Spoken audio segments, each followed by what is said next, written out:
Hey everybody, welcome back to the channel.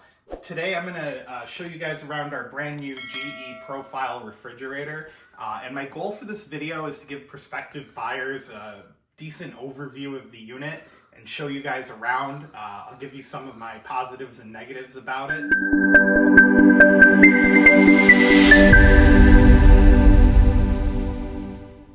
So this particular model is the PVD28BYNCFS, and that'll be in the video description as well.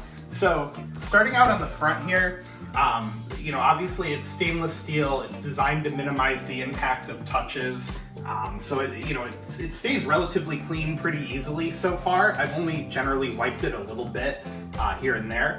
So one of the cool things about this fridge that I'll lead off with is there's a little handle in the door here.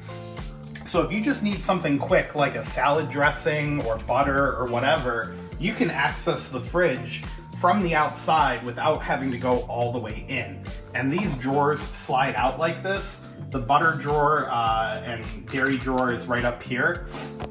And you can see it's fully sealed just for this section. It helps minimize the amount of coolant loss when you open the door as well.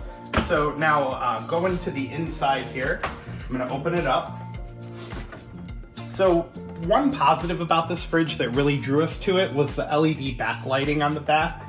Like I said, it's the GE Profile model. It's got that really cool pattern back there. All the shelving is very thin looking. It's very, very nice to look at, and it's spill safe. So it does have a little lip around the sides to catch anything that spills. Obviously a big spill it's not gonna catch, but anything leaking or something like that, you'll be totally fine. Another cool feature here is this drawer here is designed to help you. And we moved our stuff out of the way just to show you guys, but if we push this down, now you can fit bigger things like bottles and milk without having to rearrange the shelving. All of the shelving does adjust up and down. You can see the latches in the back there. One negative I noticed on this unit was something on the top here appeared to have either been installed sloppily or maybe there was a sticker that they removed or something.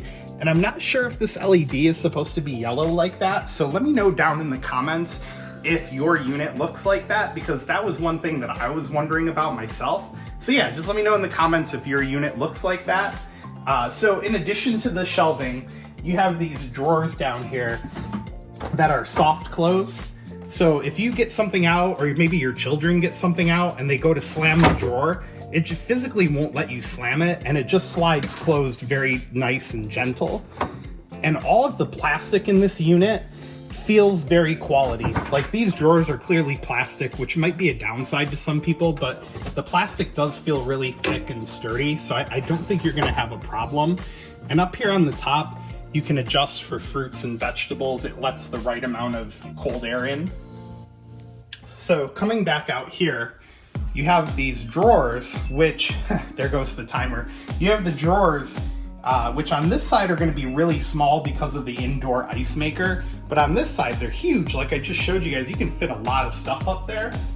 Speaking of the in-unit ice maker, this handle right here is pretty easy to open. You do have to put a little bit of force on it, and then out pops your ice maker. Now, the positive of this ice maker is it seems to produce ice really quickly.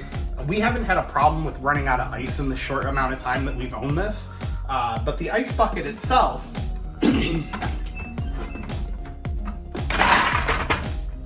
the ice bucket itself is pretty small. I mean, you can't fit a ton of ice in here, which is a negative. Like, we had a picnic for Memorial Day, and we wanted to bag up some ice for our coolers, and it took quite a few loads of this ice maker bucket to kind of meet the needs that we had for our cooler. But that being said, that's not a huge negative, because you can always go to a gas station and get like a $2 or $3 bucket of ice and kind of meet your needs there. Let me just close this real quick so it stops the timer. Now, one other drawback to this indoor ice maker is this top shelf here.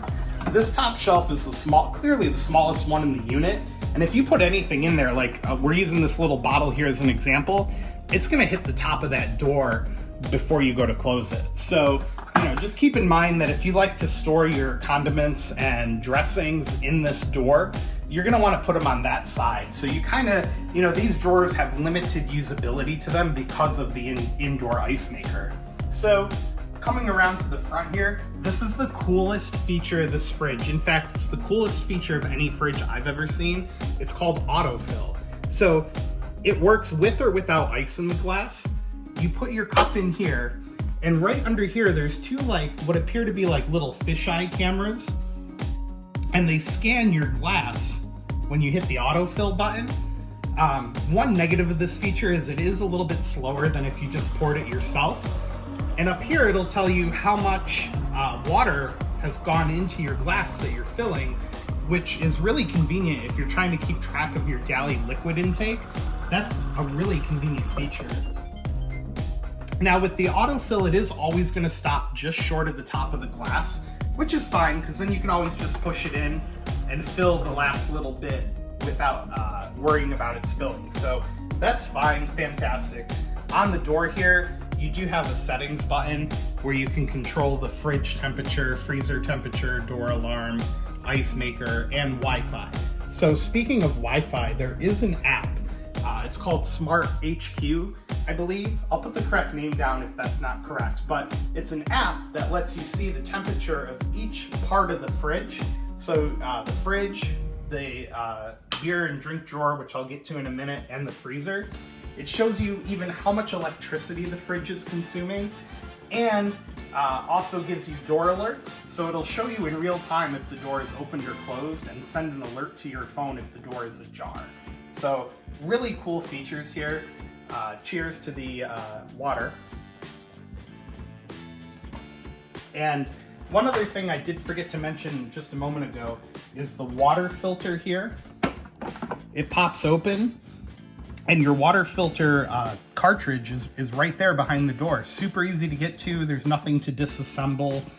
It pops right out. And you can even order a replacement inside the app that I just mentioned that lets you see the temperature and control of the fridge. So really cool there. Moving on, let's go down to the beer drawer. We call it the beer drawer, but in reality, we have refrigerator grade meat on the right side.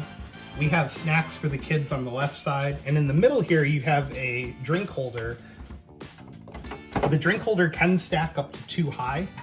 Now, one negative of this beer freezer is that, or beer drawer, I should say, is that it cannot take bigger items. So like, if I wanted to put this in there, or even a Truly, it won't fit in that drawer unless you turn it sideways, which kind of defeats the whole purpose of it.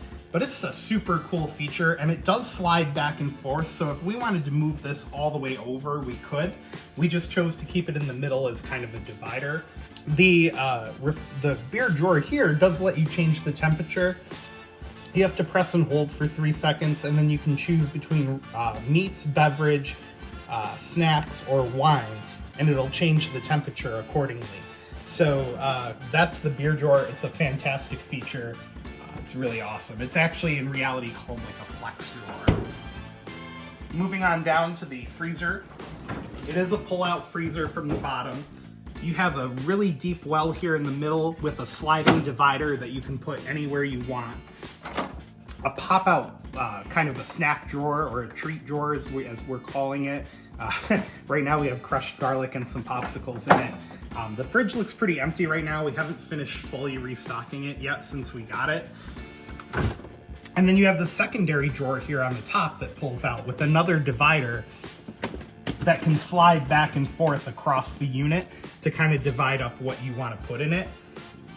We have kind of dinners on one side, breakfast on another, frozen meat on the bottom, and kind of bagged pre-cooked foods on the other side. So, you know, you can divide it up any way you want. And I think that's one huge benefit of it is that it's so flexible. You can literally arrange this unit however you want, and it has the dividers and tools in there to help you do it. One negative of this unit is that maybe if you have like a bad back or you can't bend over, or in general getting low to the floor is a problem for you, this may not be the unit for you because you do have to bend over quite a ways to get to the things that are down there. In general though, I think we tend to access our refrigerator more than our freezer. So having this bigger upper unit has been a really big convenience for us. Our old fridge was a split model where one entire side was the refrigerator and the other entire side was the freezer unit, but it just didn't work out for us because it was too narrow, and in reality a lot of our old fridge was kind of breaking due to its age. Like multiple drawers were breaking, the ice bucket was barely hanging on by a thread. So yeah, if you guys like the video, it'd be a huge help to me and the channel if you give the video a thumbs up. Click the subscribe button down below, and links to support the channel are always down in the video description. Thank you to all of my Patreon supporters. You guys make all this possible, so thanks again for watching, guys.